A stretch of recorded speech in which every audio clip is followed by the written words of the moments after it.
En esta lección vamos a estar estudiando acerca de la Biblia, la importancia de la Biblia. Yo sé que hay mucha gente que no le da la importancia que merece la Biblia como el libro más importante de todos los libros, porque aunque fue escrita evidentemente por mano de hombres, la mente que estaba dirigiendo todo eso, que coordinaba todo eso durante tantos años con tantos distintos escritores, etcétera, era una solamente y era el Espíritu Santo. Pero ese libro se convierte de repente cuando uno conoce a Dios y uno se acerca a la vida cristiana, al reino de Dios, se da cuenta que el libro por excelencia, no cabe duda, es la Biblia. La Biblia, más que cualquier libro, es un libro lleno de secretos y de secretos que el hombre necesita. Es más, la Biblia yo diría que se convierte en el manual del hombre. Cualquier producto que nosotros compramos de ciertas características, complejidad, etcétera, necesita un manual que explique cómo se manipula, qué atenciones tiene que tener, bueno, un coche mismo. Todos tenemos coches, conocemos. Él viene con un manual. El manual dice en qué kilómetros hay que hacer la revisión de aceite, qué kilómetros cambiar filtros, la cadena de distribución, etcétera, etcétera, etcétera. Eso quiere decir que si sigo esas pautas que el fabricante me dio, voy a sacarle el máximo rendimiento al coche. Si el coche podía vivir 20, 30, 50 años, yo no sé, y observo esas indicaciones, esas recomendaciones, voy a conseguir que dure el tiempo que se había estipulado desde fábrica. Pero ¿qué pasa si no atiendo a las instrucciones? No me dejo llevar por los consejos del fabricante para el coche que he comprado. Pues probablemente en vez de durar tanto tiempo, durará mucho menos. O incluso pudiera interrumpirse la vida del mismo si hay piezas importantes que se rompen y es ya irreparable el daño que se ha hecho. Pues ¿sabe? Es exactamente igual. Dios creó al hombre. Dios te creó a ti y me creó a mí. Y para que entendiéramos cómo tratar con nuestra vida, cómo lidiar con las cosas que nos pasan y con las cosas que vamos a confrontar durante nuestra vida, Dios nos dejó un manual. Por eso en ese manual tenemos que encontrar los secretos, misterios de Dios escondidos, que para todo el que lo busca, lo va a encontrar. Esta palabra no es simplemente un libro. Este libro no es simplemente un conjunto de libros o de muchas frases bien poéticas, bien bonitas.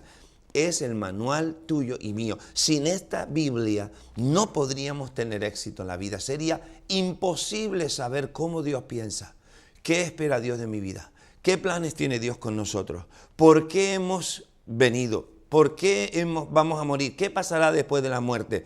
Etcétera, etcétera. Incluso, ¿qué piensa Dios de mí? ¿Cómo es Dios para yo tratarlo en la manera en que a Él le guste que le traten? Todo eso está escondido en la Biblia.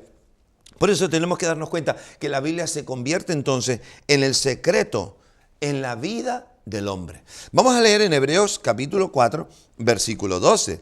Dice: porque la palabra de Dios, se refiere lógicamente a la Biblia, es viva y eficaz y más cortante que toda espada de dos filos y penetra hasta partir el alma, dice, y el espíritu, las coyunturas y los tuétanos, y discierne los pensamientos y las intenciones del corazón.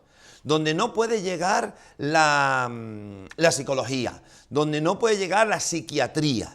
En ese mundo donde se pierden los pensadores y los científicos de la mente, ahí es donde Dios viene con su palabra para enseñarnos secretos que no teníamos otra forma de conocer ni de saber.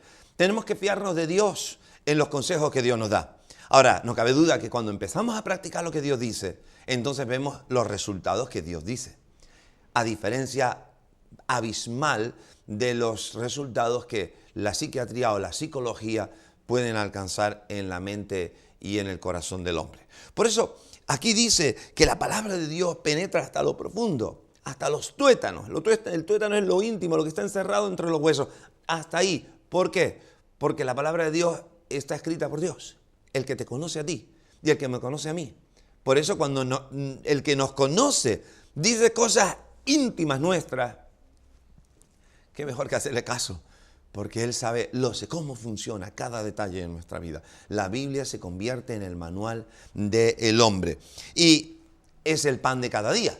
O sea, tenemos que venir delante de Dios para estar comiendo, leyendo, instruyéndonos, estudiando la Biblia, porque en ella están los secretos para cada área de mi vida. El área del matrimonio, el área de los hijos, el área del comportamiento y las relaciones, el área espiritual íntima, mi relación con Dios, el área de los secretos de éxito financieros, el área de los demonios, los ángeles, etc. ¿Dónde están todos los secretos? En la Biblia. Por eso ella se convierte en nuestro pan, es decir, en lo que cada día tiene que alimentar mi vida. Por eso yo recomiendo, y cualquier pastor, predicador que se precie, recomendará es: leamos la Biblia todos los días, porque lo necesitamos. Así como comemos todos los días 3 veces o 5 veces, depende, así necesitamos recurrir a la palabra de Dios, a tener tiempo de estar meditando en ella y ver qué quiere Dios decirme a mi vida. La Biblia es un libro muy, muy curioso. Es un libro que se compone de 66 libros. Realmente no es uno solo, son 66 que no están puestos en orden cronológico. Por eso no es la Biblia un libro para leer de principio a fin de forma continuada, sino que es un libro que se suele leer por partes. Hay libros de historia en el Antiguo Testamento. Bueno, todos saben, está dividido en Antiguo Testamento y Nuevo Testamento. En el Antiguo Testamento, al igual que el Nuevo, los libros escritos por distintos autores se agrupan. Se agrupan por historia, o por poesía, o por personajes, etc. Por ejemplo, en el Antiguo Testamento tenemos libros de historia, están todos puestos juntos. Están todos los 5 libros de Génesis que se le atribuyen a Moisés, también están puestos juntos. Luego están los libros de poesía, los Salmos, Proverbios, Eclesiastés, todos esos están puestos juntos. Luego tenemos libros proféticos, de profetas que escribieron largas cartas, están juntos, y profetas que escribieron cartas pequeñas, cortitas, están también juntos. Es decir, no tiene que ver con una cronología. Por eso a la hora de leerlo no tenemos por qué estar leyendo todo seguido, porque nos damos rápidamente cuenta, no tiene sentido. En el Nuevo Testamento pasa exactamente igual. Tenemos los 4 evangelios al principio, ¿verdad? Luego está el libro de historia, que es el libro de los Hechos de los Apóstoles, cuando Jesús se va hasta que los últimos apóstoles mueren o termina su periodo. Toda esa información de ese tiempo, ahí está en el libro de los Hechos. Y luego hay cartas que distintos escritores, apóstoles, profetas, etcétera, dijeron para nosotros saber cómo entender lo que Jesús había enseñado. Bueno, cuando uno coge todo eso, se da cuenta que es variado, y tan variado. Más de 40 escritores. Se cree que más de 40 escritores son los autores de todos los libros que hay en la Biblia. No solamente eso, se escribió en un periodo largo, miren, como unos 1600 años, desde que escribió el primero hasta que se escribió el último libro que se comprende en la Biblia. Y a pesar de todos esos años, a pesar de tantos escritores diferentes, unos reyes, otros cuidadores de cabras, etcétera, etcétera, todos mantienen un solo pensamiento, un hilo conductor a través de toda la Biblia que muestra que hay una mano detrás de cada uno de ellos enseñándoles, diciéndoles lo que tienen que hacer. Por eso se atribuye a Dios mismo, al Espíritu Santo, la autoría intelectual de la Biblia. Él está detrás de todo eso. Pero qué decirles, hay muchas cosas muy, muy particulares. Por ejemplo, el Salmo 119 es el capítulo más largo de la Biblia. El Salmo 117, 2 capítulos antes, el más corto de la Biblia. Tenemos un versículo que es el más corto de toda la Biblia. En Juan 11:35, Jesús lloró solamente 2 palabras. Tenemos, por ejemplo, el más conocido de todos, Juan 3:16. Juan 3:16 es el versículo en el que se resume toda la Biblia. Ahí, en esa frase tan pequeña, de tal manera amó Dios al mundo, que ha dado a su Hijo unigénito, para que todo aquel que en él crea no se pierda, mas tenga vida eterna. El resumen de la Biblia, el mensaje de Dios para los hombres. Hay muchas curiosidades, muchísimas, pero yo quiero centrarme ahora en 4 propósitos. Y para eso quiero que vayamos a 2 de Timoteo 3:16. Si usted tiene su Biblia, lea conmigo 2 de Timoteo 3:16. Y dice así, por eso es interesante, dice, toda la Escritura, Está hablando de lo revelado por Dios, que es lo que se compone, de lo que se compone la Biblia. Y la Biblia, sepan, la Biblia autorizada, o sea, aprobada como completa, es la Biblia que contiene los 66 libros que fueron aprobados como el canon, se llama el canon de la Escritura. Hay Biblias que se complementan con algunos otros escritos o se complementan con una concordancia, con algún estudio histórico o con mapas o con todas esas cosas. Muchas Biblias vienen acompañadas de muchas cosas, pero eso no es lo inspirado por Dios. Da igual lo que diga el que lo puso allí. Lo inspirado por Dios son los 66 libros del canon de la Escritura. Hay otros libros que se llaman apócrifos, que pretenden ser, pero que no son, no tienen esa autoridad ni reconocimiento a lo largo de toda la historia como sí lo tienen los otros 66. Por eso dice aquí, toda la Escritura, ¿qué Escritura? La inspirada, el canon, los 66 libros, dice, es inspirada por Dios. Entonces no queda a mano del escritor el poner lo que le dé la gana, sino que Dios dirigía a cada uno. Dice, es inspirada por Dios. Y ahora dice, es útil para enseñar, número 1, para redarguir, para corregir y para instruir en justicia. Rápidamente yo quiero hablar acerca de enseñar. Dice que es útil para enseñar. Pues por supuesto, las personas que no tienen conocimiento, estamos hablando de que estamos comenzando los primeros pasos en la palabra de Dios. Damos los primeros pasos en la familia de Dios, en el reino de Dios. ¿Qué necesitamos? Que alguien nos enseñe. Bueno, ¿quién nos va a enseñar? ¿Con qué? Lo que nos va a enseñar es la propia palabra. ¿Por qué nos va a enseñar? ¿Qué autoridad tiene? La autoridad que Dios, porque es inspirada por Dios, ¿no? Es la autoridad que Dios le ha conferido. Es la verdad, no hay muchas verdades, hay una sola verdad. ¿Cuál? ¿La que dice fulano, la mengano, la del filósofo no sé qué, o del último pensador no sé cuánto? No. ¿Cuál es la verdad? La verdad es la que Dios ha dicho. Da igual los demás que quieren interpretar. Tu verdad no es la auténtica. Mi verdad no es la auténtica. La auténtica verdad es la contemplada aquí, la que Dios nos ha dado. Por eso Dios quiere que tú te centres en su palabra. Y cuando llegues a momentos donde lo que tú dices o lo que pensaste durante tanto tiempo se ve confrontado con lo que Dios dice, vas a tener que tomar una decisión. Bueno, ¿la decisión cuál es? La decisión debe ser seguir lo que Dios dice. Porque entre tú y yo, ¿quién sabe más? ¿Tú o Dios? ¿Quién ha tenido más tiempo para conocer cosas, vivir experiencias, pensar? ¿Tú o Dios? Entonces, Dios, el que te creó a ti, sabe todas las cosas. Por eso es mejor confiar en las cosas que Dios dice, aunque a veces lo que Dios diga nos pueda parecer un poco chocante, un poco extraño. Pero extraño, ¿por qué? Porque sigo pensando en la manera en que yo pensaba antes.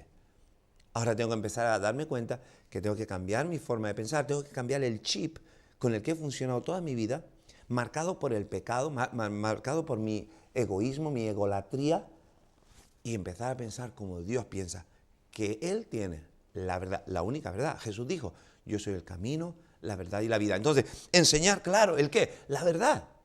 Y mi vida se va a ser puesta en orden con los pasos y la vida que Dios quiere que yo tenga.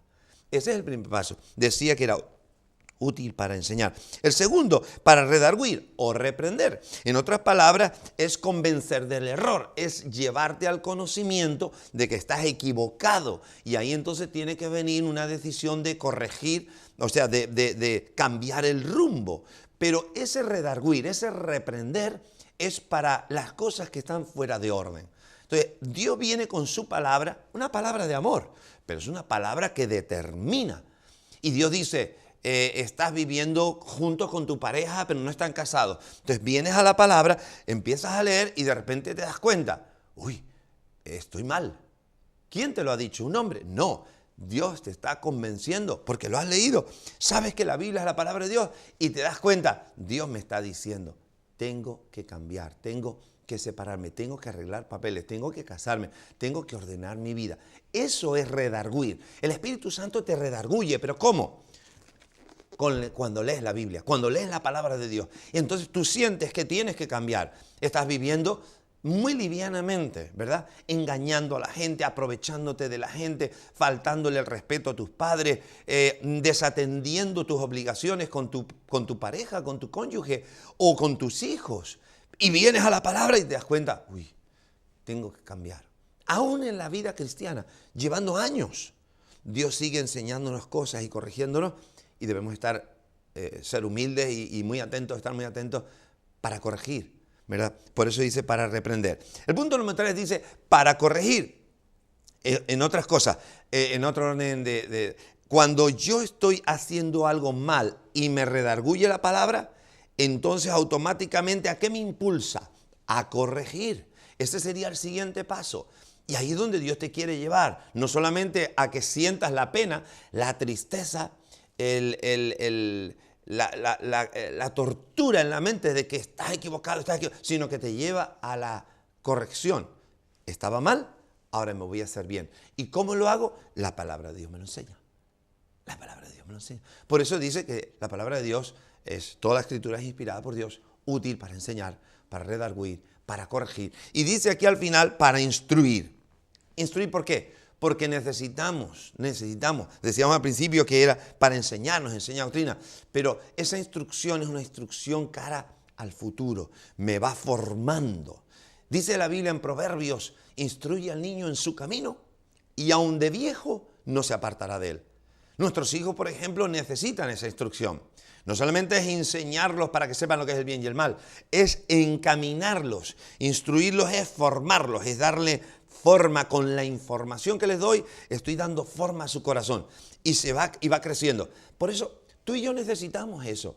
Necesitamos leer la Biblia todos los días. ¿Por qué? Porque poco a poco voy cambiando y transformando mi corazón, mi vida, mi forma de ser, mi carácter, mi personalidad. La voy acercando a la imagen de Cristo. De esto se trata. ¿Quién es el hombre perfecto? Cristo. ¿A quién debería yo ir asemejándome a medida que voy creciendo en las cosas de Dios? A la imagen de Cristo. Por eso el carácter de Cristo es el referente para todos nosotros. ¿Y dónde está eso? En la Biblia. ¿Y cómo llego hasta eso? Por la instrucción que la propia Biblia me da. Por eso yo quiero que te des cuenta, la Biblia está rica, la Biblia está llena de material, de información que para mi vida, para triunfar, yo necesito. El mundo se maneja por lo que sabe, por lo que ha logrado descubrir. Descubrir significa quitar la cobertura para ver lo que queda, para ver lo que hay, descubrir. Eso significa que ya lo que hay estaba ahí. El hombre no ha hecho nada para que la verdad esté ahí. El hombre simplemente quita la cobertura y lo descubre. Esto es descubrir. Pero el que puso todas las cosas en su sitio para que fueran descubiertas es Dios. El hombre va descubriendo con su capacidad lo que su capacidad le permite. Pero cuando uno viene a la palabra de Dios, ya no el hombre se basa solo en lo que descubre, sino que el hombre se basa en lo que Dios le revela. En esta intimidad que ahora tú tienes y yo tengo con Dios, Dios viene cada día con un poco más de información. Información que no la voy a encontrar en la calle, no la voy a encontrar en el supermercado, ni en el trabajo, ni en el colegio. Es una información que solamente Dios me la puede dar. Tiene que ver con secretos para triunfar en la vida. Por eso en la Biblia se nos promete. Dice, os voy a llevar de gloria en gloria, de triunfo en triunfo. Esta es la perspectiva que Dios le da a la vida de los hombres. Es hacia arriba, ¿verdad? ¿Cómo? ¿Con tu capacidad? ¿Con mi capacidad? No puede ser. ¿Con qué capacidad? Con la capacidad que Dios me otorga por la información, por los secretos que Él me revela. Entonces muchas cosas que muchos no saben son las cosas que Dios me dice y puedo alcanzar éxito y triunfo porque Dios está conmigo. Por eso es tan importante conocer los secretos de la Biblia. Yo quiero darte unas cuantas recomendaciones cuando vayas a leer la Biblia. La Biblia debes leerla primeramente con paciencia, con tranquilidad. Correr por correr, leer por leer no tiene sentido. Con paciencia para deleitarte en las cosas que va diciendo. Y en muchos casos hasta apuntar lo que te está diciendo, porque a veces hay versículos que saltan con una fuerza. Y en ese momento tú te das cuenta, es que Dios me está intentando decir algo que está ahí, ¿verdad? Y es apasionante. Hay que amarla porque sin ella no podríamos vivir, darnos cuenta de la necesidad que tenemos que. Hay que estudiarla con meditación. En otras palabras, fijarnos en los textos, repasar los textos, pero luego pensar en ellos, dejar que la mente se recree con ellos y sacarle el jugo, ¿verdad? La meditación es como los rumiantes hacen el bolo alimenticio. Primero tragan, pero luego recuperan para seguir masticando, para luego definitivamente tragar y digerir. Bueno, ese proceso tiene que ver con la meditación. Meditar es retomar lo que he leído para darle más vueltas y verlo por otro aspecto y otro área. Y nuestra mente ahí con el Espíritu Santo nos va a ayudar. Vamos a poder sacar mucho provecho. También a la Biblia hay que acercarse con reverencia. La Biblia no es un libro cualquiera. Aunque es un libro lleno de letras escritas con tinta y hojas que es de papel como cualquier otro, representa las verdades encerradas en él. Hay que tomarlas con mucha reverencia. También deberíamos acercarnos a ella con oración. Es decir, antes de estudiarla, meditar en orar por lo que nos va a decir. Y dice, Señor, voy a leer tu palabra, dime qué quieres, revélame cosas, trae respuestas a mis preguntas. Y uno ya entra con una actitud de reverencia y de oración. Y lógicamente debo esperar que me hable, debo confiar en que me va a hablar, porque solamente voy a la Biblia para ver qué encuentro interesante. Y no me hago permeable, que la palabra penetre en mí, entonces será como leer cualquier otro libro. Me entretengo leyendo, pasaron 15, 20 minutos, media hora, pero nada. ¿Qué resultado quedó? Ninguno. Esa no es la actitud con la que debemos hacer. También debemos ir con la actitud de obedecer, es decir, en cuanto Dios nos revele cosas, ponernos en marcha. Decíamos antes, corregir, muy bien. Enseñar, muy bien. Entonces yo lo recibo y paso a la acción con la nueva instrucción que el Señor me ha dado. Y otra cosa es que tenemos que buscar el tiempo para estar con ella. La Biblia requiere ese tiempo, pero yo debo hacer tiempo para estar con ella. Yo te aconsejo todos los días, separa 10, 15, 20 minutos para sentarte en un sillón cómodo, allí en una sombra o en tu habitación a solas, o quizá ahí en el suelo de tu habitación, en tu cama, y sin ruido, deleítate, léela. Ve marcando lo que vas leyendo, empieza por lectura de libros y termínalos. Apunta que ya lo leíste y pasa a otros y deleítate en esa lectura. Ahora, quiero terminar con cómo hacer un devocional. Yo creo que es muy importante acercarnos a Dios en el devocional. ¿A qué llamo devocional? Hay gente que usa este nombre para muchas cosas. Yo quiero hablar ahora mismo a ese tiempo que yo dedico de forma personal cada día para estar con Dios a solas. Yo puedo tener un devocional con personas, con mi pareja, puedo tener un devocional con mi familia, con la iglesia, pero este devocional del que estoy hablando es el devocional a solas. Yo me encierro con Dios. Cuando uno lee Mateo capítulo 6 y habla acerca de la oración, está hablando de tú enciérrate en tu habitación. Y no dice, y vete con una pandilla de gente. No, se trata de tú y Él. Y ahí dice, ora en lo secreto. Y dice, y yo te recompensaré en público. Y tu Padre que ve en lo secreto te recompensará en público. En otras palabras, tú solo. Un devocional personal del que yo estoy hablando ahora es un tiempo que cada día tú y yo debemos separar para estar con Dios a solas. Y parte de ese tiempo es leer la Biblia. Yo diría que debe ser de la primera parte. Oro brevemente para dedicarle ese tiempo a Dios y pedirle que me instruya y me enseñe a través de lo que voy a leer. Aún después, en mi tiempo de oración y de adoración, le pido también que Él me hable. Pero ya entro entonces en la lectura y puedo estar 10, 15 minutos en la lectura viendo algunos capítulos de lo que estoy leyendo y a continuación entro en un tiempo de orar. Puedo quizás poner un poco de música. Hay gente que le gusta poner un poco de música de fondo, algunas canciones, lógicamente música cristiana, porque no tiene sentido otro tipo de música, pero pones música que alaba a Dios, que adora a Dios, que te inspira y luego ese tiempo también para estar delante de Dios, para decirle, Dios, yo te amo. Es como un amante y dos amantes que están juntos deleitándose sin tener demasiado protocolo, sin tener tampoco demasiado planificado lo que se van a decir. Es un tiempo para estar juntos, para decirle cuánto le amas, cuánto le quieres Eso es lo que llamamos adoración. Yo adoro a Dios con todo mi corazón, diciéndole lo que yo siento, mi pasión por Él, mi amor por Él. Y luego también, lógicamente, presentarnos a Dios también con un tiempo en el devocional de intercesión. Es decir, yo empiezo a orar y presentar al Señor, pues mira, estas son mis inquietudes, pues mira mi hijo, mira esta situación, mira esta persona que me pidió que orase por su situación tan particular. Y ahí presento a Dios una serie de necesidades y le traigo eso delante de su altar, ¿verdad? Hay gente que su devocional prácticamente lo que hacen es traerle la lista a Dios de peticiones y se la pegan leyendo todo el rato. Eso no es tener comunión con Dios. Por eso yo te aconsejo que vengas a Dios. Si puede ser, incluso diría en la mañana, en el tiempo que nadie te va a molestar. Cuando aún ni los pájaros han salido a cantar, ahí estás tú con el Señor buscando a Dios de madrugada, como decía David, y ahí estás deleitándote con Dios.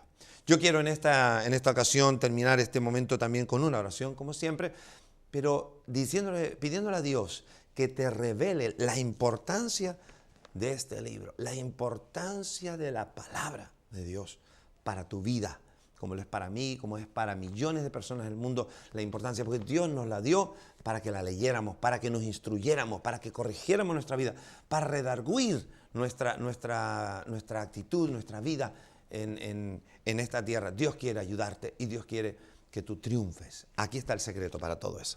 Vamos a orar juntos. Padre Celestial, gracias por estos momentos. Gracias por cada persona que nos está mirando, escuchando en este instante. Ahora en el nombre de Jesús yo los bendigo.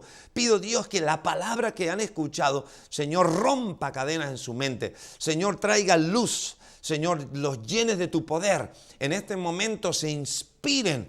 Amen la Biblia, la palabra con todo su corazón y, Señor, se zambullan en ella para descubrir los secretos de la vida para sus vidas. Señor, bendigo a cada uno de ellos en el nombre del Padre, del Hijo y del Espíritu Santo. Amén y amén.